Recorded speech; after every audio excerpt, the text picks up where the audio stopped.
আশীর্বাদ নাকি আমি সন্তানদের দেই নাই। ও মা, এটা তো সৎ মায়ের কাজ।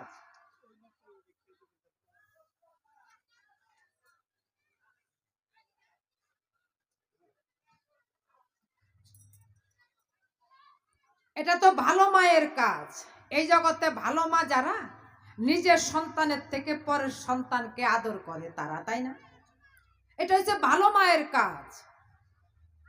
আর যে মায় আপন আপন করে, চিনে না পরের সন্তানের, খালি নিজের নিজের ভেবে নিজের সন্তানকেই ভালোবাসে, অন্যের সন্তানকে ভালোবাসে না, সে মায় কিন্তু আসলে ভালো মা না।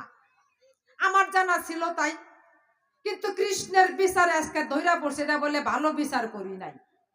আসলে যে বিচার ওর মধ্যেই নাই তা কি আপনারা বোঝেন নাই? বলছিলাম না, ভগবান হইয়া হইলা কেন সারথী, অর্জুন কি তোমার ভগ্নিপতি? তোমার কাছে জানবার জন্য চাই, ভগবানের তো কোনো বাবা মা ভাই বোন কেউ এই জগতে নাই। আল্লাহর কোনো শরীক আছে নাকি গোসাই? আল্লাহর কোনো শরীক নাই, আল্লাহ একাই। তাহলে আল্লাহর যদি শরীক নাই, ভগবানেরও শরীক নাই।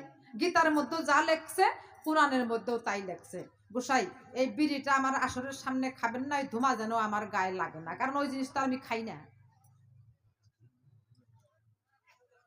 কারণ ওই বিড়ির ধুমা গলায় আসলে পরে গলা খুসখুস করে। কাজেই বলি, আপনাদের গান গেতে হলে পরে আগে তো মূল্য সম্পত্তি হয়েছে তার কণ্ঠ, তাই না? ওই জিনিসটা ঠিক না থাকলে পরে গায়ক বলে না তারে। এবার আপনাদের কাছে আমি বলতে চাই, নিজের সন্তানকে আমি আদর করি নাই।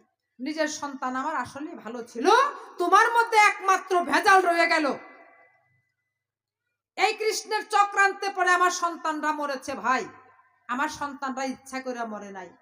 ভীম যখন গদা যুদ্ধ করতেছিল, তোমার কাছে বলা ভালো, আমার ছেলের উরুর মধ্যে যে গদা দিয়ে বাড়ি মারলে মরবো, এটা কিন্তু কৃষ্ণ জানে, আর কেউ জানে না। তাই যখন সম্মুখে গেল, এই উরুর মধ্যে থাপড় দিয়ে বলছিল, বা ভীম। ভীম পড়ে গেছে, মাটির মাঝে পড়ে গেছে, তবুও তাকে বাহাব্বা দিতেছে, বুঝেন নাই? ওইটা ভীমের মনে ছিল না। কৃষ্ণ যখন এই উরুর মধ্যে বাড়ি দিয়ে দেখাইয়া দিল, তখন টের পাইল যে ওই জায়গায় কৃষ্ণ বাড়ি দিবার কইতাছে। আর করলো না দেরি, ওই গদা দিয়ে এই উরুর মধ্যে বাড়ি মারলো তাড়াতাড়ি। এই উরু ভেঙ্গে সন্তান আমার মরে, তাহলে এই দোষ এখন দিবেন কারে? ভগবান নিজে দেখাইয়া দিছে না? তাই তোমার কাছে বলতে চাই, ওই দিনের ভগবানের বাবা মা ছিল না, আজকের ভগবানের আছে বোনের জামাই। ভগ্নিপতি বাঁচাইছে, আমার সন্তানদের মেরেছে। তবে তোমার কাছে আমার কথা আছে, একটি কথা করছিলাম বর্ণনা, এত সন্তান মইরা গেছে, দুঃখ বলতেছি তোমার কাছে, কয় আমার কাছে কান্দাকাটি করে কোনো লাভ হবো না।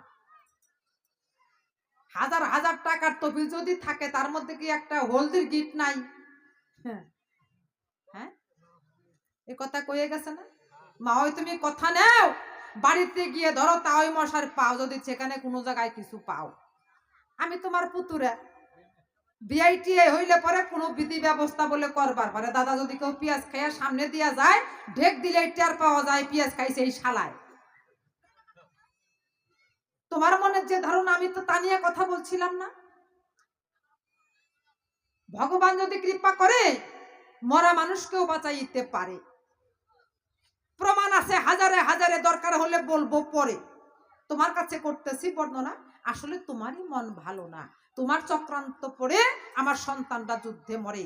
আজকে তোমার কাছে করতেছি বর্ণনা, হয়তো সন্তান আমার ঘুরিয়ে দিবা, আর তা না হলে পরে আমার অভিশাপ তুমি নিয়ে ধ্বংস হয়ে যাবা। গান্ধারী কিন্তু কম রাগে এখানে আসে নাই, গান্ধারীর তেজ আছে। আমি বলি তোমার কাছে, কারণ চোখ থাকতে হইছি কানা, চোখে বানছি সিরাতা না। চোখে দেখা সত্ত্বেও কিছু দেখতেছি না, কারণ কি? জমা রাইখে দিছি। বর্তমান যুগে চোখের পাওয়ার বেশি করে কেন ফুরায় ভাই? অল্প বয়সে আমরা চশমা লাগাই, কারণটা কি? টর্চে ব্যাটারি ভরা থাকে, তাই না? যদি বেশি কেউ জ্বালায়, অল্প দিনেই ব্যাটারি ফুরায়। যদি কেউ কম জ্বালায়, অনেক দিন সেই ব্যাটারিতে যায়, তাই না? তা আমাদের দুইটা টর্চ লাইট আছে, এর মধ্যে ব্যাটারিও ভইরা দিছে, যে যত জ্বালায় তার তত ফুরায়। ওই জন্যই তো অল্প বয়সে চোখে দেখতে পায় না, চশমা চোখে লাগায়। বেশি করে যে জ্বালায়, তোমার কাছে বলবার জন্য চাই, সে জ্বালানিটা কেমন না বললে বুঝবেন না। এখন দাদা আজকের কথাই একটু বলতে চাই, আজকে নয়, গত 2 দিন আগে আমার মনে জাগে জৈনা চৌধুরী বাজারে গান করতে যাই, গাড়িতে চড়ে আসলাম যখন চৌধুরী বাজারের পরে। এবার আপনাদের করে কথা এখন আমি রেখে যাই। বাসে যখন চড়লাম, বাস গাড়ি অনেকগুলা সিট ছিল, সবার কাছে বলা ভালো, সম্মুখ অনেকটি সিট। আমার সম্মুখে একটা মেয়ে বসছে, 18 বছর কি 19 বছর তার বয়স হবে, ভালো দেখতে শুনতে খুবই ভালো। তো বামনটারির থেকে গাড়ি যখন ছেড়ে দিল, করারকম যে ব্রিজ আছে ওইখান থেকে একটা মানুষ, একটা ছেলে ওই বাসে উঠলো।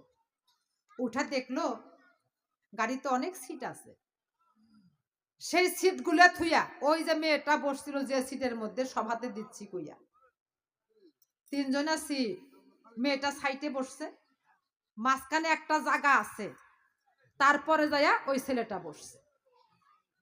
আমি তো কবি মানুষ, সব জায়গায় সব সময় দেখি কি কোথায় কি হয়, আমাকে তো চোখ মানে একটা না, পিছনেও চোখ আছে, কি বলবো আপনাদের কাছে, আমি কিন্তু সবকিছু দেখতেছি।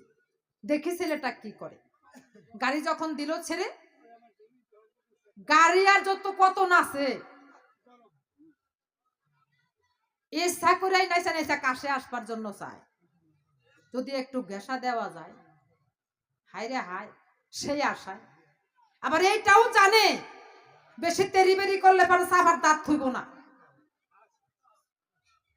এবার করেন বিবেচনা, করার কম ঘাটের থেকে মেয়েটা উঠেছিল, বামনটারির থেকে উঠেছিল, এই করার কম পার হয়ে চৌধুরী বাজারে ওখানে ওই মেয়েটা নেমে গেল। ছেলেটা বৈশাই ছিল, নাইমা যত যত দূরে যায় জালনা দিয়া চোখ মুখ বার কইরা তত ততই চাইয়া থাকে ভাই। শেষ পর্যন্ত কি করলো, জালনা দিয়ে মাথাটা বাইরে কইরা দিল। পিছন থেকে যে গাড়ি এসে ধাক্কা মারবো সেই খেলো নাই। দেখছেন কেমন চোখের পাওয়ার খাটায়। শেষ পর্যন্ত যে পর্যন্ত দেখা গেল ওই ছেলেটা চেয়ে রইল।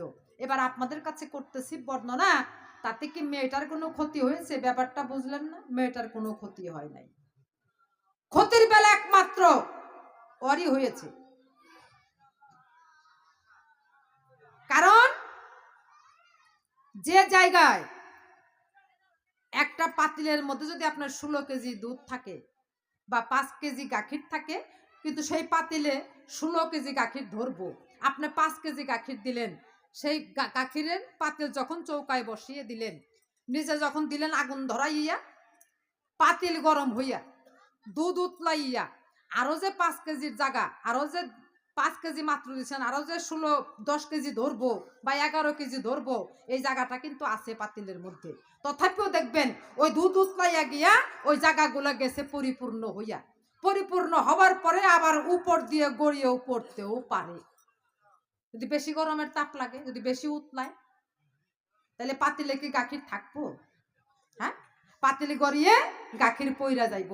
এক পশ্চিমা বিহারি গুয়াহাটি হাজিরা কাজ করতে গেছে, সন্ধ্যার পাশে 1/2 লিটার গাখির নিয়া, একা মানুষ খাইব তো, একটা পাতিলের মধ্যে গাখির দিয়া নিচে দিলেও আগুন ধরাইয়া গাখির জাল হইয়া উতলাইয়া যখন সেই বড় পাতিল ভইরা নিচে দিয়ে গড়িয়ে পড়তাছে, শালার বুকা বিহারি ভাবতাছে হায় রে হায়, এত দুধ মানুষ আমি একা এত খাইবার পারব না, এত দুধ কি আর খাওয়া যাইব?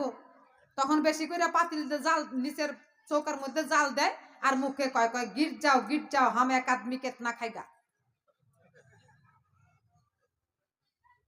হাম এক আদমি কেতনা খাইগা, এই কথা কয় আর বেশি কইরা জাল দেয়। পড়তে পড়তে সম্পূর্ণ গাখির পইরা গেল, শেষ পর্যন্ত খালি পাতিল ঠনঠনা হইয়া রইল।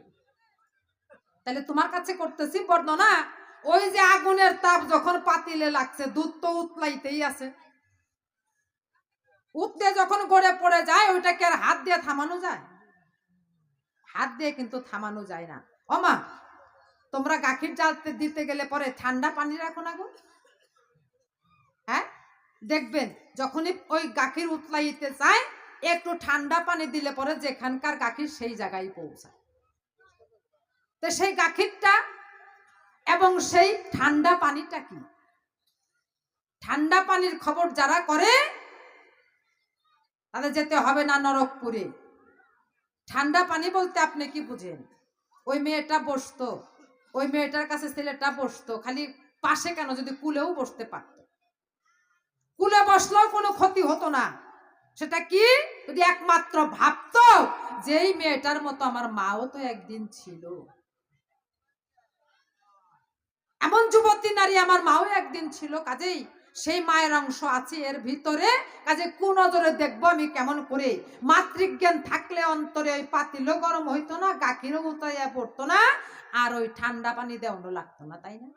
তোমার কাছে আমি বলবার জন্য চাই, সেই জন্যই বলছি, শুনে এবার বলি, তোমার ঠাই ভালো মা যারা যারা নিজের সন্তানকে থুইয়া পরের সন্তানকে ভালোবাসে, তারা, তার প্রমাণ গান্ধারী দিছে।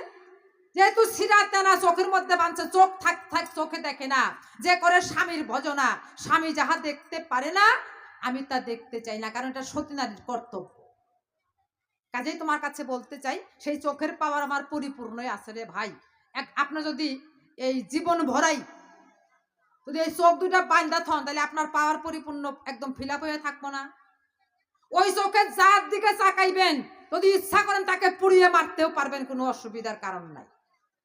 তাই যোগী ঋষি যারা ধ্যান করতে গিয়ে তারা এই বাইরের চোখ বন্ধ করে জ্ঞান চোখ জ্বালিয়ে তারপরে তারা আল্লাহ রাসূলের ভগবানের সাধনা করে। বললাম তোমার ঠাই, সেই সাধনা করতে গেলে পরে একমাত্র মাতৃজ্ঞানের দরকার পড়ে। এই কথা তোমার ধারে এখন আমি এই পর্যন্তই রেখে যেতে চাই। আস্তে, তাই তোমার কাছে আমি ওই মনোভাব নিয়ে তোমার কাছে আমি বলি নাই যে আমার সন্তান নাই, আমি বলি নাই তুমি আমার সন্তান দাও, বলছিলাম কি আপনারা শুনেন নাই? আমা আপনাকে পুতুরা নাই নাকি? কোন পুতুরা এই ধরনের কথা কইছে না যে বিআইটিআই থাকলে পরে কোনো বিহিত ব্যবস্থা নিবার পারে, আমি পুতুরা কেমন করে পারবো? হ্যাঁ, এ কথা কোনো পুতুরা কইছে না। এটা আমার বেতালা পুতুরা, কারণ ওর জন্মের ঠিক নাই, বুঝেন নাই? কারণ জন্ম যখন নিয়েছিল কংসের কারাগারে, ওর বাবা ছিল এক ঘরে, মা ছিল আরেক ঘরে, নাকি গোসাই? পুরুষ কারাগার আলাদা, নারী কারাগার। বর্তমানে তো জেলখানায় তাহাই দেখা যায়, নাকি নারী পুরুষ এক জায়গা হয়, তা কিন্তু হয় না। ওর বাবা ছিল এক ঘরে, মা ছিল এক ঘরে, সেখান থেকে এই শয়তানটা জন্ম হয়েছে। কেমন করে জানেন? আমার মনে হয় দাঁড়ে ছিল একটা দারোয়ান, ওই দারোয়ানের সঙ্গে ওর মায় ভেজাল বাজাইছে, সেই ভেজাল থেকে এই শয়তানের এক সাক্ষাৎ শয়তান জন্ম হয়েছে। তা না হলে মাওইমার সঙ্গে যে কথা বলবে সেই হুত বরাদ্দ আর এখনো নাই। মাওইমা মানে মা, পুত্রা মানে পুত্র, মা সন্তানের কথা, এখানে বাজে কথা দেওয়া যাবে না বক্তৃতা। তাই তোমার হেতায় এখন বলে যাই, এখন এর সমস্ত কথা ছেড়ে দিয়া হিন্দুয়ানি বাদ দিয়া, তাই কি গোসাই?